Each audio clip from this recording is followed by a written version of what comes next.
And our Black history biography for today is Mother Mary Lange.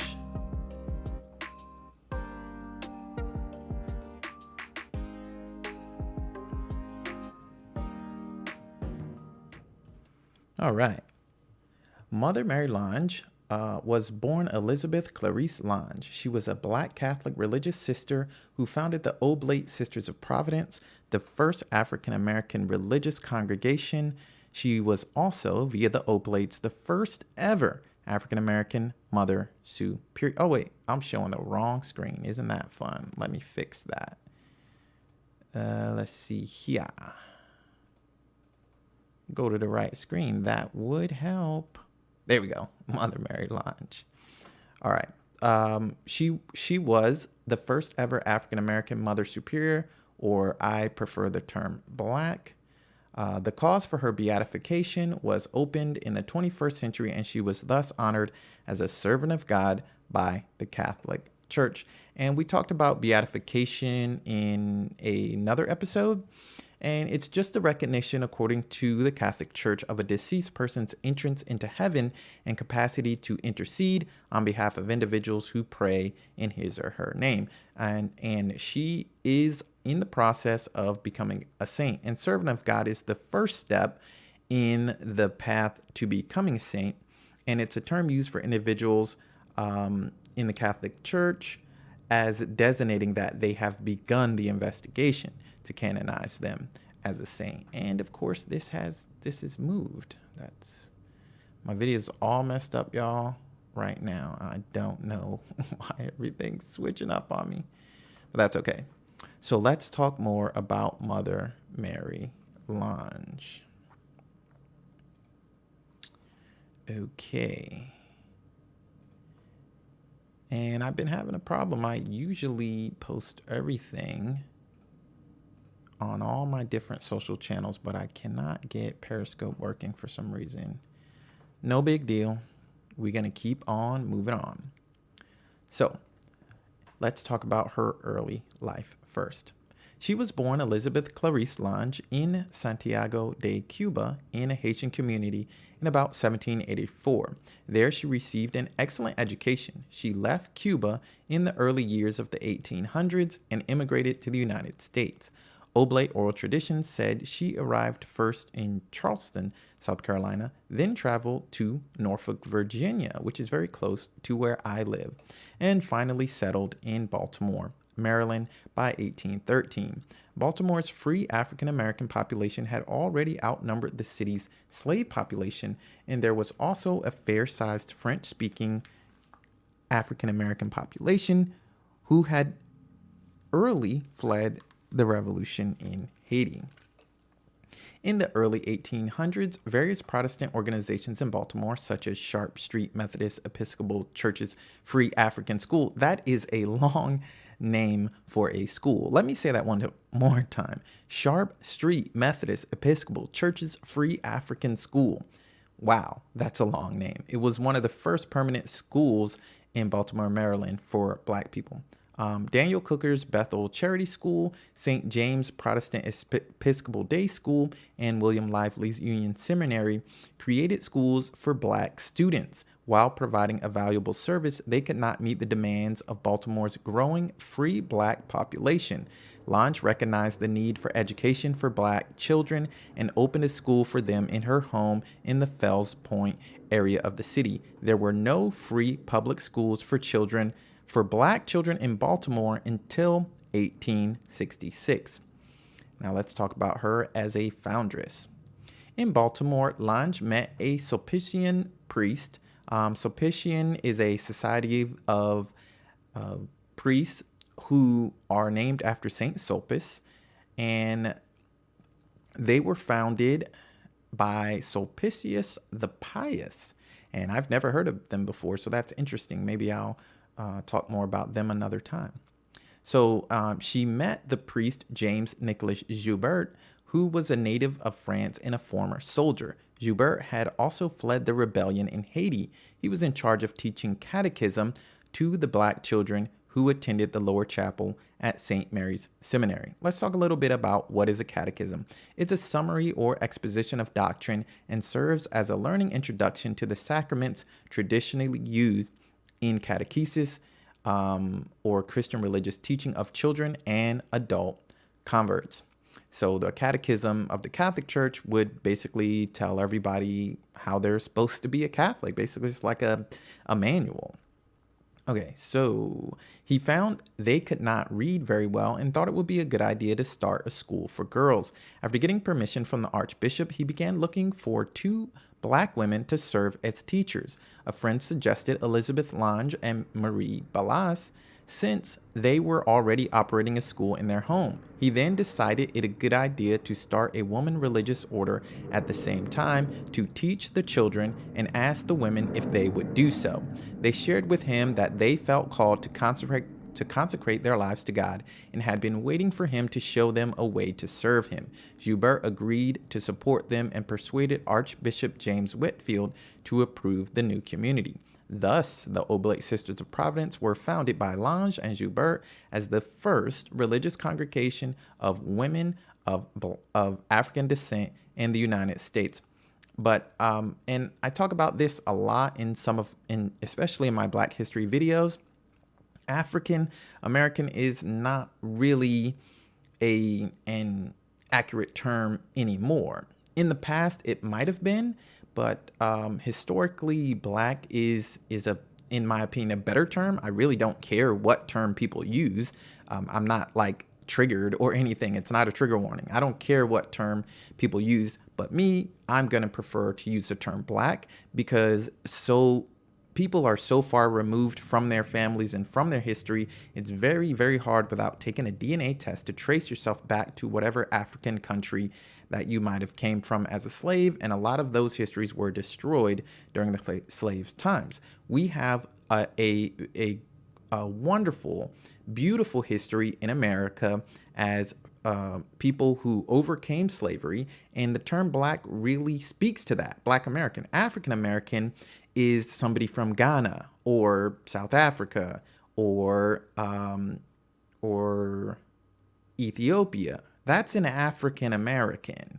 Somebody who is Black, who was born in America, never been to Africa, doesn't know any African languages, I would consider that person Black. I would consider them, they're just an American, but they just happen to be Black. Just like you don't say somebody who is so many generations removed from Irish descent, they don't call themselves Irish Americans. They just call themselves Americans. They might call themselves white when you fill out the paperwork. That's the only reason I do that. That's just my own personal preference. That's why I like using the term Black and not African American. So neither here nor there. That was my aside. I'm moving on. The Oblate Sisters of Providence were established with the primary purpose of the Catholic education of girls. On July 2nd in 1829, Lange and 3 other women, Rosanne look, I'm gonna butcher some of these French names, so please forgive me. Rosanne Bourgeois, Marie Ballas, and an older student, Almeida Duchemin, took their first vows. Lange took the name of Sister Mary and became the first superior general of the new community. The sisters adopted a religious habit of a black dress and cape with a white cap. They started in a rented house with 4 sisters and 20 students. The school later became known as St. Francis Academy and is still in operation today in Baltimore. While experiencing poverty, racism, and untold hardships, the Oblate Sisters sought to evangelize the Black community through Catholic education. In addition to schools, the sisters later conducted night classes for women, vocational and career training, and established homes for widows and orphans. By 1832, the community had grown to 11 members when a cholera outbreak hit the city. Look, cholera, I talked about this in one of my earlier videos. It is not fun. It's an infection of the small intestine, and there can be severe symptoms, which can include diarrhea and vomiting, and it can kill you. But it was a big problem in the early 19th century. So while the entire community volunteered to risk their lives in nursing the victims of the cholera plague, only 4 were chosen: Lange, herself, and 3 companions. In the mid-1840s, when Sister Frances died, Lange took her place working as a domestic at St. Mary's Seminary. in the city to help support her community. In 1850, she was appointed to serve the congregation as Mistress of Novices. In the Catholic Church, a novice master or master of novices is a member of a religious institute who is responsible for the training and governing of the people who are coming in to become new either priests, monks, or nuns, or things like that. So she was in charge of all the new women who wanted to become nuns. And it was a position in which she served for the next 10 years. Lange died on February 3rd of 1882 and was buried in the Cathedral Cemetery. Her remains were transferred to New Cathedral Cemetery on February 6th of 1882. On May 28th of 2013, Mother Mary Lange was exhumed and transferred to the home of the Oblate Sisters of Providence, where she was laid to rest in their chapel. Now let's talk about her legacy. This was the beginning of a legacy that has thrived over the past years in 25 cities in the United States, as well as in several foreign countries. In 2005, 3 Baltimore parochial schools, St. Dominic School, Shrine of the Little Flower, and St. Anthony of Padua, were combined into Mother Mary Lange Catholic School, thus becoming the first school named after her in America. The 180th anniversary of her founding of St. Francis Academy was celebrated in 2008, and that academy is still open in Baltimore. Hall of Fame. Historically and posthumously, she was recognized and inducted into the Maryland Women's Hall of Fame in 1991 for the school she founded and the work she started that continues to this day. Let's talk about her veneration a little bit. After her death, many Catholics in Baltimore began to venerate her as a saint. In 1991, with the approval of the Holy See, and the Holy See, also called the See of Rome, is the jurisdiction of the Bishop of Rome, who, of course, we know as the Pope. The Holy See just basically means that the Pope gave it approval. So with the approval of the Holy See, Cardinal William Henry Keeler, who was the Archbishop of Baltimore at the time, officially opened a formal investigation into Lange's life to study it for her possible canonization. As part of this process, her remains were exhumed and examined. They were then moved to the chapel of Our Lady of Mount Providence Convent, the mother house of the congregation. And the mother house is the main house or community for a religious institute. So the religious institute that she belonged to has a mother house, the main place. It's almost like if you have something like Amazon and they have a main building where they do all their stuff, corporate office, or if you have a public school in your city, in Norfolk, for example. The Norfolk has a place where they do all their administrative works. That could be considered a mother house, but it's also can be called other things such as the home office or, the main office or things like that. So that's what a mother house is. So she was buried in the chapel of her mother house.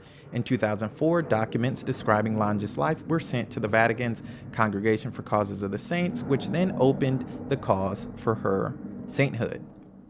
And the Congregation of the Causes of the Faith is a kind of like an office that oversees the complex process that leads to the canonization of saints. So there's lots of different steps to becoming a saint and lots of evidence that needs to be gathered and looked over. And they have to make sure that this person was really holy their whole life, not just doing a few good things here and there, but that they really showed a way to become holier based on their life, and they really showed other people charity throughout their lives, and they were faithful to the teachings of the church. So that's what the Congregation of the Causes of Saints looks into, and she is well on her way to becoming a saint.